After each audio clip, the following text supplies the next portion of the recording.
situation de catastrophe de stimulation cardiaque au centre cardiologique et médical de Yaoundé qui a été réalisé sous la supervision de nos maîtres. Au cours de cette présentation, nous n'avons pas de conflit d'intérêt. En guise d'introduction, pouvons dire que les troubles de la conduction sont potentiellement dangereux, vu l'impact qu'ils ont au niveau du débit cardiaque et la conséquence, bien évidemment, est une syncope, voire une mort subite. Et ceci nécessite une implantation en urgence d'un stimulateur cardiaque.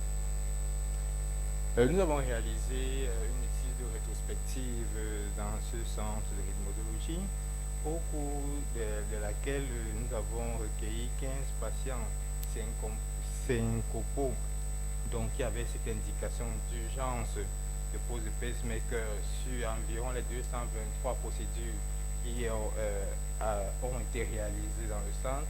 Et nous pouvons noter une prédominance du sexe féminin dans notre population. Bon, nous sommes dans le mois de mars, 8 mars, est-ce que c'est une coïncidence? L'âge moyen de la population était de 69 ans, plutôt jeune.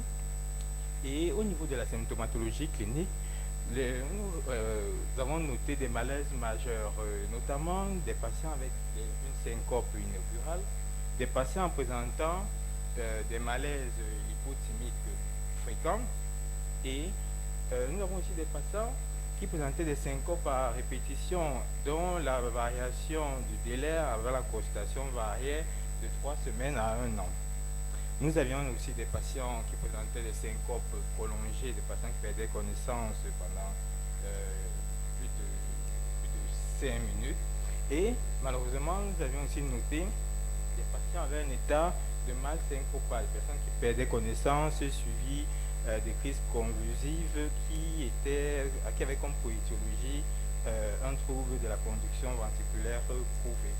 Et bien évidemment, ces patients, ces événements étaient des morts subites récupérées. Concernant le lieu de provenance, nous remarquons sur ce diagramme que nous avions des patients qui venaient du Cameroun, Bafoussam, Douala, Yaoundé principalement, mais il faut aussi dire que dans la sous-région, nous avions des patients qui venaient du Gabon et du Tchad. Donc nous voyons la nécessité de pouvoir doter ces régions-là d'un centre de stimulation cardiaque, soit temporaire et idéalement définitif.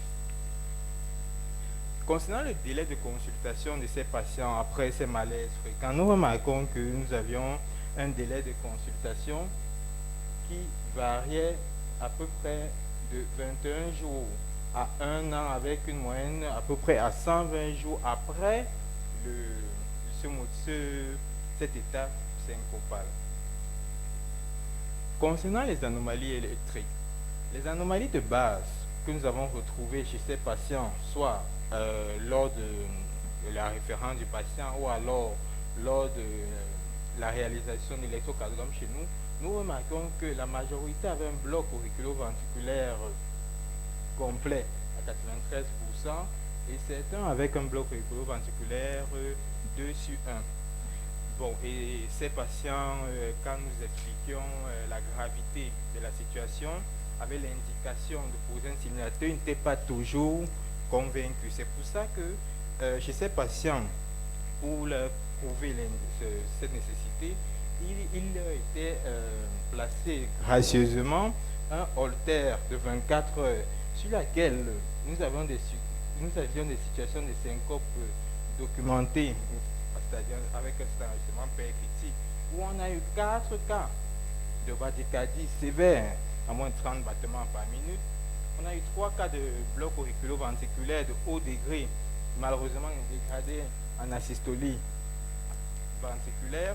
On a eu 2 cas de bloc auriculo-ventriculaire aigu, 2 sur 1 mal toléré, le plus souvent volontiers. C'était des patients qui faisaient un effort, et on avait eu un cas de torsade de poing. Il faut dire concernant le délai entre l'indication de la pose de pacemaker dans le centre et la pose de pacemaker Effectivement, on avait un délai médian qui était d'environ de 12 jours et celui-ci variait environ de 24 heures à un mois et demi.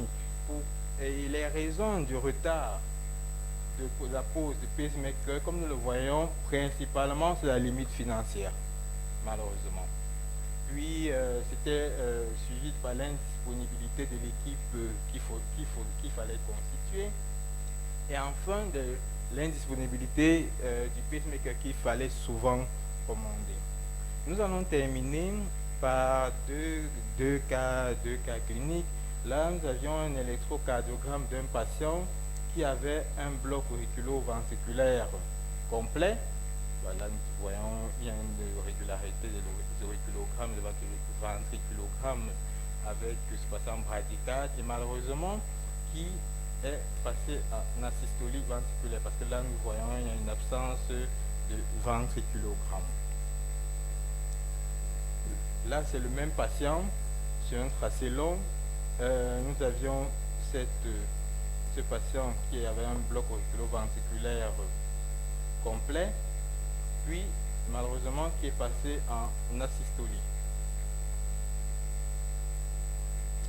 Le deuxième cas que nous voulions vous présenter, là au début nous avons ce patient qui avait un bloc auriculo-ventriculaire complet avec une extrasystole précoce avec le phénomène RECT qui est délétère parce que nous voyons après ce phénomène RECT, nous avions cette torsade de pointe avec ces ventriculogrammes qui avaient une rotation horaire autour de la ligne isoélectrique, tantôt les pointes en bas, tantôt les pointes en haut. Et grâce à Dieu, ce patient a eu un arrêt spontané de cette torsade de pointe.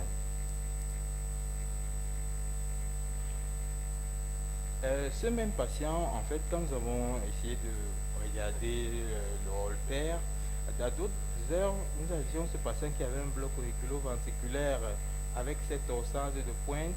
Mais ici, nous remarquons qu'au niveau du ventriculogramme, nous avons un ventriculogramme anarchique d'amplitude variable et irrégulier. Et donc, il signale une fibrillation ventriculaire chez ce patient qui, après cette fibrillation ventriculaire, est passé en tachycardie ventriculaire avec un retour au bloc auriculo-ventriculaire complet, de façon spontanée. Donc, de cela, nous pouvons conclure que les indications sont là. Cela impose un plateau technique adapté. Il est nécessaire d'avoir une détection précoce des troubles du rythme de la conduction. Il est nécessaire d'instituer une formation sur la pose de sondes d'entraînement électrosystolique qui permettrait de pallier à ce défaut d'équipe, parfois ces défauts d'équipe, oui, et cette limite financière, excusez-moi, et enfin de multiplier les centres d'implantation de pacemakers définitifs. Je vous remercie. Merci, Dr Nkoa, pour cette jolie présentation. Est-ce qu'il y a des... Pardon. Non, c'était Dr Nkoa. Est-ce qu'il y a des questions dans l'Assemblée? Oui, je vois une ou deux mains qui se lèvent. Oui.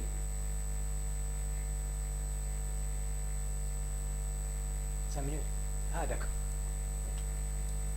Alors, juste une question, oui. Merci, Monsieur le Président.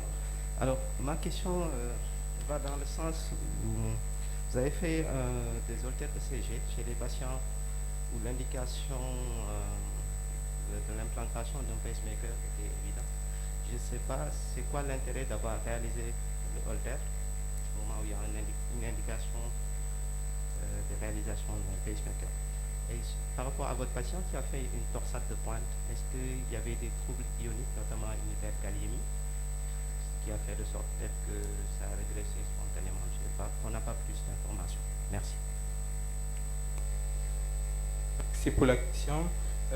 Concernant la réalisation de Holter, lorsque nous avons reçu les patients, nous avons expliqué l'intérêt de la pose d'un pacemaker en urgence, mais malheureusement, comme vous l'avez vu, il y avait une grosse limite financière chez ces patients.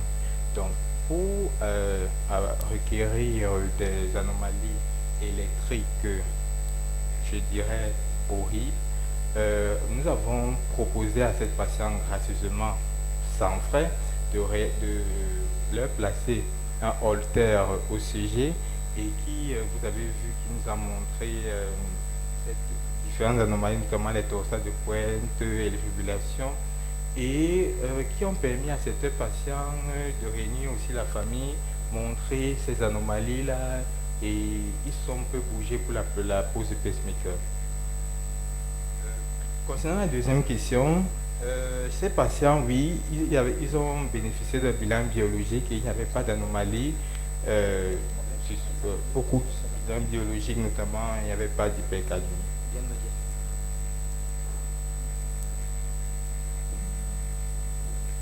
Très brève question. Juste un rapide commentaire par rapport à la question de Céline. Effectivement, les indications étaient formées de classe 1, donc PAV complet, stimulation cardiaque, PAV de stimulation cardiaque, symptomatique ou pas. Le problème, comme Dr Mondouane peut vous le dire, on a du mal à convaincre les patients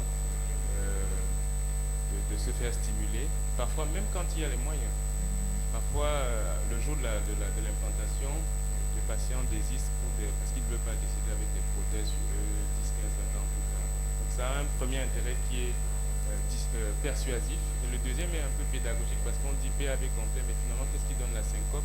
Le Holter nous révèle qu'en fait il peut avoir d'autres choses, comme tu l'as dit, une torsade de pointe. Est-ce que le QT est allongé parce qu'il y a un problème ionique ou plutôt à cause de la bradycardie de la conduction? Donc ça nous informe un peu. Mais l'idée en parlant de cette présentation, c'était de dire que pour éviter d'être dans des situations désagréables d'implantation, il vaudrait mieux détecter de façon précoce les troubles de la conduction et les implanter calmement que d'avoir en salle des syncopes ou bien en salle de consultation des syncopes. Merci. Désolé parce qu'on n'a plus que 4 minutes et c'est dommage que